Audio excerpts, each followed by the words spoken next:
보여줄 수만 있다면 하는 이제 그런 희망이었죠. 꿈틀꿈틀 살아있는 영화. 우리 삶 속에 담긴 슬픔과 기쁨에 좀 더 가까이 다가서 있는 영화를 꿈꿨던 영상시대는 우리 영화계에 새로운 물결을 일으켰습니다.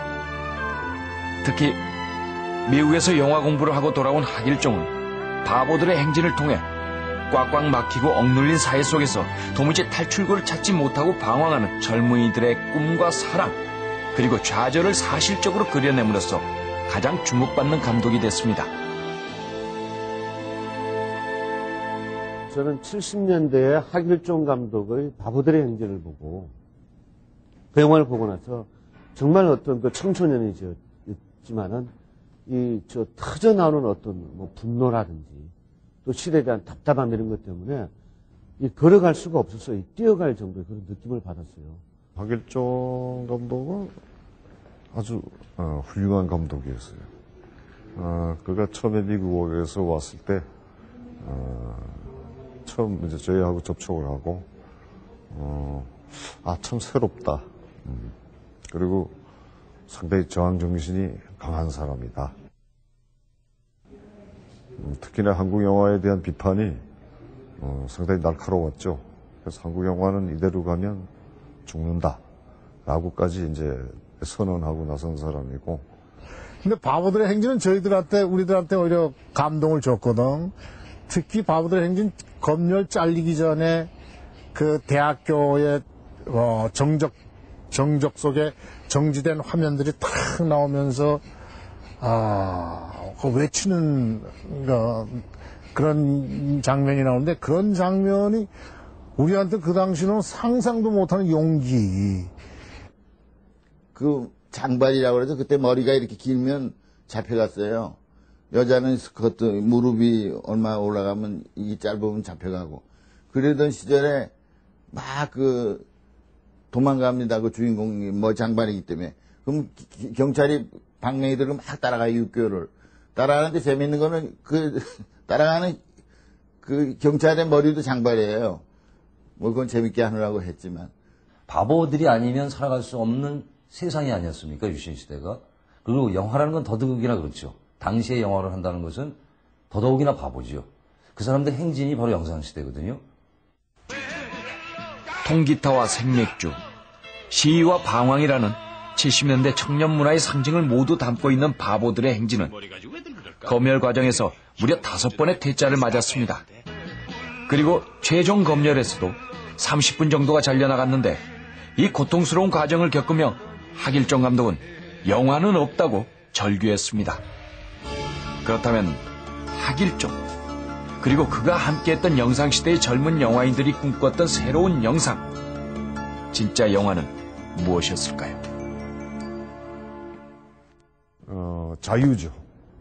한마디로 얘기하면 자유고, 그 암울한 시대였고, 또 억눌렸던 시대였고, 모든 이 가슴에 품고 있는 분노나 이런 갈등들을 우리가 표현을 못하고 살았던 그런 시대였는데, 그 속에서 조금이라도 그런 자유를 줄 수 있었으면 반드시 우리가 꿈꾸었던 것처럼 그렇게 잘 되고 좋은 작품을 만들었느냐 할 때, 거기에는 상당히 뉘우치고 또는 우리가 반성해야 될 점이 상당히 많이 있어요.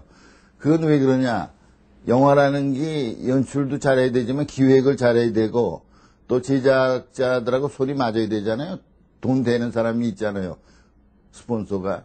그런 것들에 대해서 서투르고 잘 몰랐던 거죠. 그 운동이 짧기는 했지만 굉장히 그 한국 영화계에 의의를 많이 가지고 있습니다. 첫째, 많은 인력들을 배출하게 됐어요.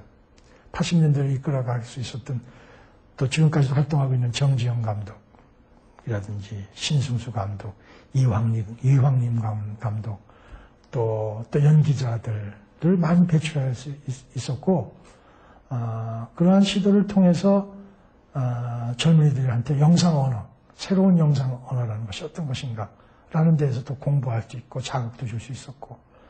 부정적으로 본다면 70년대에 갓 진출한 신인 감독들이 자기들의 명망을 사회적으로 더 포장하기 위해서 군집을 이뤄가지고 하다가 뒤에 각자가 다 세상 이름을 알려고 나니까 모일 필요가 없어갖고 자연스럽게 깨져버린 그런 운동 같지도 않은 운동이었다고 평가할 수도 있겠죠.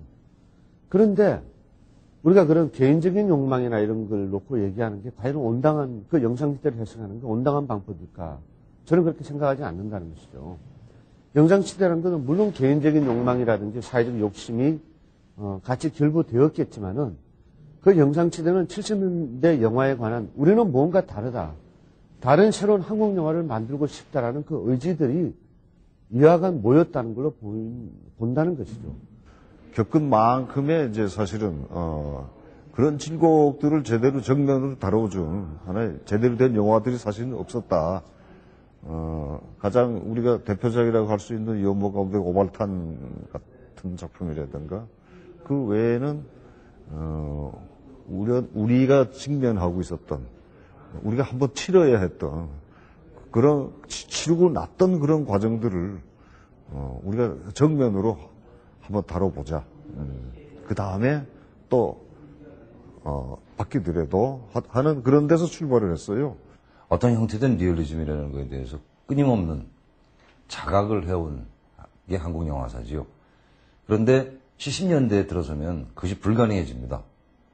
있는 대로 표현한다는 것은 그것이 유사 리얼리즘이든 또는 허위적인 것이든 불가능해집니다. 그러니까 자꾸만 우화적이고 상징적인 표현을 쓸 수밖에 없고 그리고 그것을 멜로드라마로 차용해오고 호스티스라든가 백색 전화를 차용해 와야 되겠지요.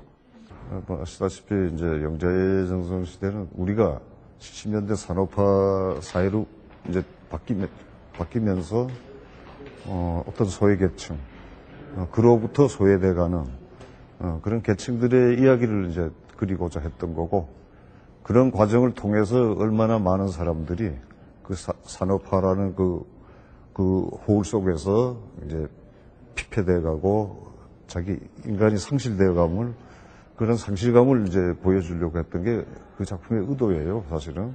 그 각 시골에서 서울로 보낸 그 수많은 누이들, 딸들의 그 대표되는 이름이 제가 볼 때는 영자였다라는 것이죠. 그 영자가 서울에서 식물 생활도 하고 버스 안내양도 하고 여러 가지 전전하는 모습 속에서 자기들이 무능하기 때문에 남자들이 무능하기 때문에 서울로 보낸 그리고 막 짓밟히는 여자들이 와서 궁금하기도 하고 보고 싶기도 하고